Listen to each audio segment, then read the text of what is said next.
মনিরের অবদানকে স্মরণীয় করে রাখার জন্য মেডিকেল কলেজের একটি হল শহীদ মনিরের নামে নামকরণ করা সহ তার পরিবারকে সরকারি চাকরি দেওয়া ও পুনর্বাসন করার দাবিতে পার্বত্য চট্টগ্রাম ছাত্র পরিষদ পিসিসিপির উদ্যোগে রাঙামাটি মেডিকেল কলেজ গেটের সামনে মানববন্ধন ও বিক্ষোভ সমাবেশ অনুষ্ঠিত হয়েছে।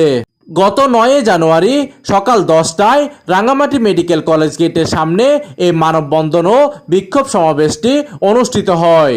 বিক্ষোভ সমাবেশে পার্বত্য চট্টগ্রাম ছাত্র পরিষদ পিসিসিপি রাঙামাটি জেলা সভাপতি তাজুল ইসলাম তাজের সভাপতিত্বে ও পৌর সভাপতি মোহাম্মদ পারভেজ মোশাররফ হোসেনের সঞ্চালনায় বক্তব্য রাখেন পার্বত্য চট্টগ্রাম নাগরিক পরিষদ পিসিএনপির কেন্দ্রীয় চেয়ারম্যান কাজী মুজিবুর রহমান, পিসিসিপি রাঙামাটি জেলার উপদেষ্টা কামাল উদ্দিন, পৌর সাধারণ সম্পাদক হিরু তালুকদার সহ অন্যান্যরা।